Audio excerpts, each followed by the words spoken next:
Welcome to the special edition of 15 Minute Advantage. I'm your host, Dr. Bill Dinant, and today we have a very special guest. In fact, he's one of my heroes. He's a man who's truly fired his excuses and has bravely stepped out of the pack to make an extraordinary contribution with his life. What has he done? Well, it hasn't always been easy. There's been some real sacrifices. You'll hear about those. But I think you'll agree that delivering 340,000 wheelchairs to the poorest of the poor around the world for free is an amazing way to spend your time. So without further interruption, here's our interview with Don Schoendorfer of freewheelchairmission.org. Well, Don, thanks a lot for taking the time to meet with us. And I would like, if you would be, to tell us a little bit about your work.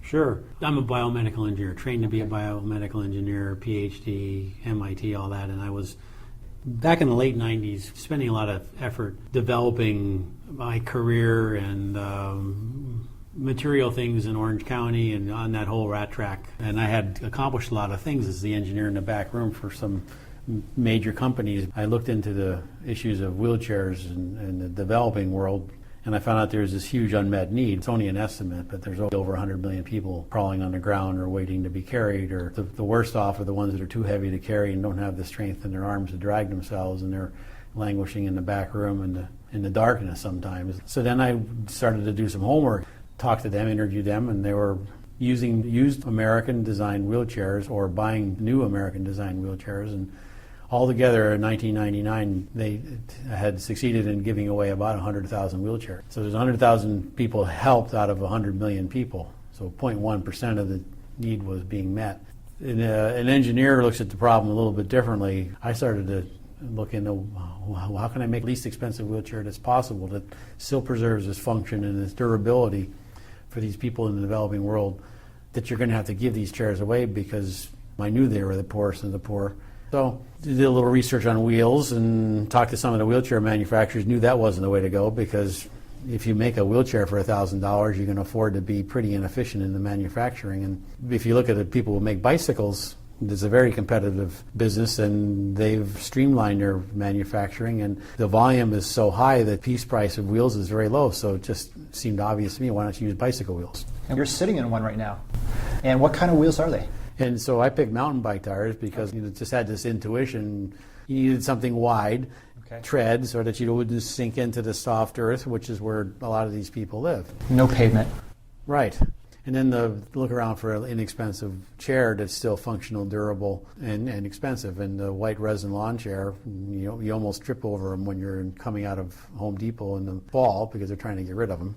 And then just get some steel tubing, and Home Depot has that too. Bend it into a frame and to make the wheelchair so that it's strong and it's stable and all that. And it took me about a year to figure out all those details and add some casters to the front and put on brakes and the footrest and a lot of those other things that you just need on a wheelchair. But my goal was to have something I could have manufactured in Asia for $25. I made samples, sat in the garage for the longest time, got some encouragement from the church I go to, a man who was in global outreach at the time, Skip Landfried.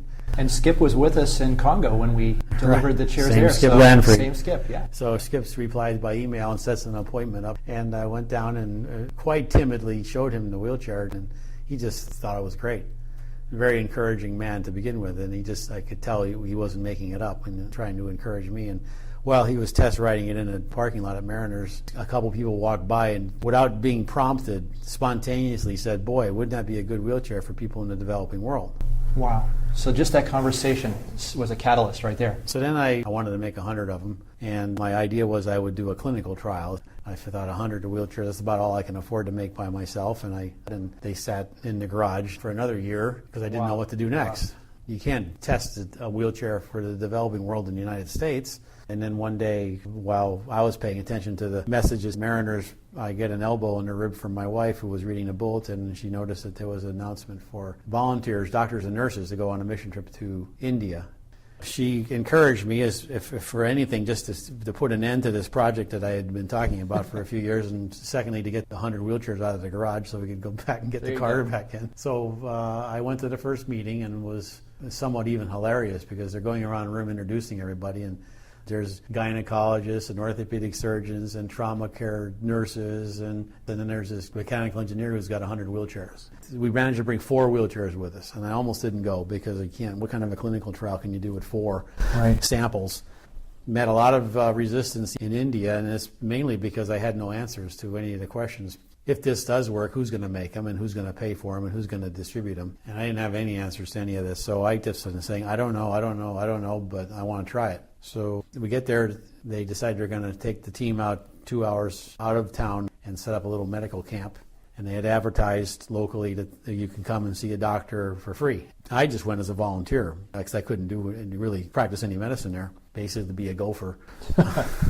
And we're waiting for the first patients to show up, and I look down the road, it's a long dirt road, and I see a couple of people. I notice as they get closer yet that they're carrying another person, and it turns out to be an 11-year-old son that has cerebral palsy. And it's hot, and they're sweating, it's over 100 degrees, and they're taking turns carrying this person, their son. And when they get up to where we are, there's no place to sit. And they're waiting to see the doctor, and I said, well, let's give this a shot. I'll get the wheelchair off the bus, and I wheel it out, and I put it in front of them, and they look at me like, is this okay? And I wasn't shaking my head no, and they wound up just lowering their son into the chair, and the mom got behind and started rocking it back and forth, like any mother would do, and then she starts doing little figure eights in this waiting area, and the boy starts to calm down, and the father looks very relieved because he's tired of carrying him. And all the mission teams, did you see what happened? Wow. Did you have any idea that that would be the start of, how many wheelchairs now have you given away? 340,000. 340,000. The Indian group said, well, what if it doesn't fit through the door where these people live? So they talked this family into waiting a couple hours till there's a lull in the service. And then they talked this family into getting this bus, which must have been somewhat intimidating for them. Sure. And we drive 3 miles, so we know how far these people carried their son, to an agricultural village. And there's probably enough homes there for 100 people. Then they work in a rice paddy. And sure enough, the doorway's wide enough, and we go inside. There's a mud floor, and there's a little pen, like 3 foot by 3 foot. Wow. So we pack up and get in the bus and start driving down the dirt road, and the family's saying, there they go, but here's the wheelchair. It looks like they're going to give it to us. So they run after us, they jump in front of flag the bus down. And the mom goes back to the house, and she comes out with the only thing they could afford to give us as a gift, and that was 2 glasses of water, which we didn't want to drink because it probably would have killed us.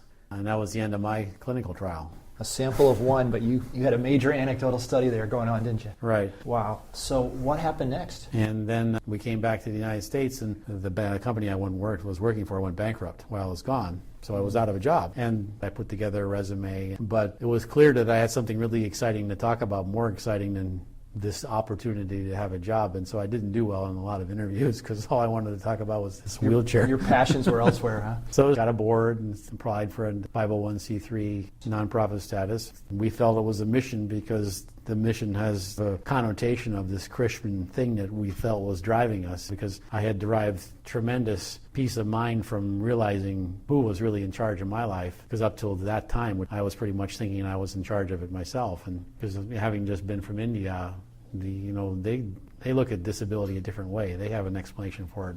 You did something wrong. Wow. Okay. Or your parents did something wrong, or somebody did something wrong. But there's a reason for this, and it isn't a good reason, and so you have to live through it. And because of that, we don't have to help you very much. So there could be even karma. And it's bad karma, and you have to kind of struggle through it. So you have to feel guilty about this disability. And so I want them to know, and Free Wheelchair Mission wants them to know we don't believe that. And we feel that God loves them just as much as He loves anybody, and this is a wheelchair that is a gift from God, and when they're in this wheelchair, we'd like them to think that they're sitting in God's hands. We like them to know that. We give the wheelchairs free of charge. As long as they don't have one, they need one, and they have some people to help them use it. There's no other restrictions than that. And I had a chance to visit your website again today, and you have a great video. I believe it's Uganda. Yes. And watching the disabled folks being helped down from a truck or a lorry and then brought to a ceremony and literally helped into their first wheelchair. And yes. Just to see the singing and the joy in their face, and knowing that a lot of cultures, they are ostracized or left alone even to die. And so people can see this video. It's about 4 minutes at freewheelchairmission.org. Correct. Right? You mentioned some of the obstacles even with that first medical team. What were some that you had in your own heart? Well, I couldn't tell people why I was doing it or where it was going. I felt somewhat inadequate, and I had no clue as to how this mission was going to work out.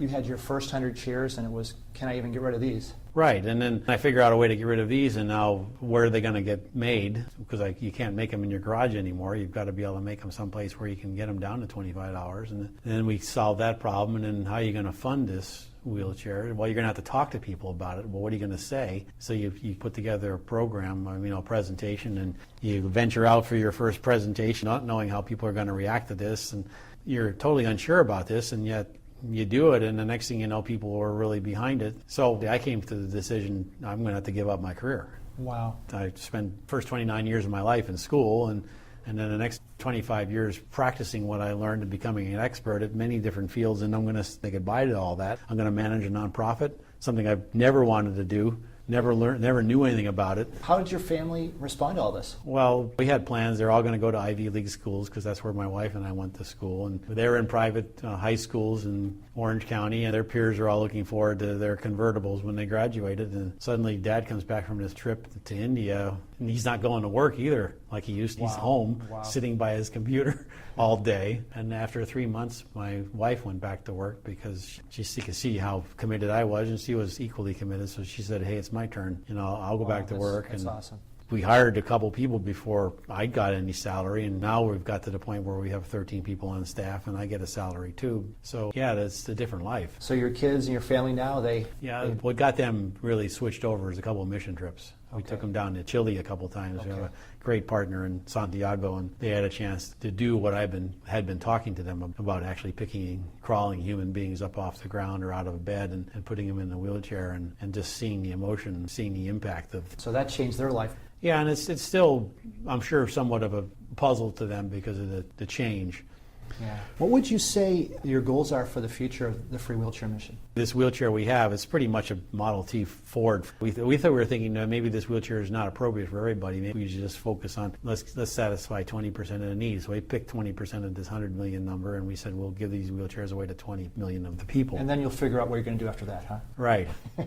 And then, exactly. And then as we gave away more and more wheelchairs, we didn't see people that it wasn't appropriate for. So some of the extreme paralysis, you would not see that in the developing world because they might not have the help. They don't survive. Wow.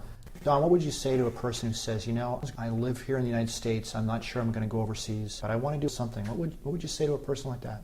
Well, it's a little bit hard to be in that position because there's so much to give up, and you don't want to do it impulsively. Yes. I mean, it wasn't for the people that were around me that were encouraging me to hear God's voice in this whole process. It wasn't a loud blaring voice like build wheelchairs. In my case, it was really having a network of people around me who I could tell them, this is what I've been thinking about, and this is what's happened. How do you read this? How do you see this? And we are here for a reason, and that's something a lot of people, including myself, overlooked. My purpose, I thought, was to succeed in a material way. Was it hard to give that up? Yeah, it's extremely hard. Because things started to break and I couldn't replace them, and things started to wear out, and you couldn't go to the restaurants, and you couldn't go on the vacations, and you couldn't dream about sending your kids to the Ivy League schools anymore. But then very gradually, also at the same time, things became a lot easier.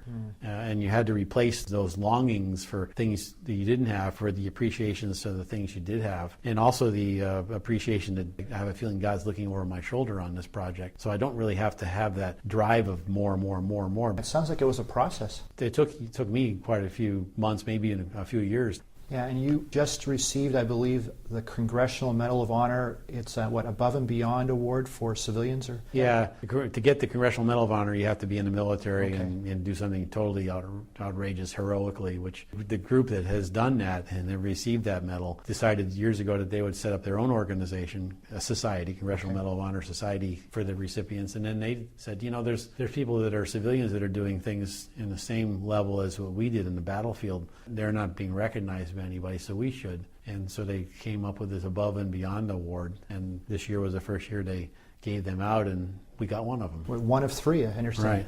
Well, congratulations. I think that really is what it's all about. Today, the cost of your wheelchair is $49, including shipping. And if an organization or person wanted to find out more, they could, of course, go to your freewheelchairmission.org.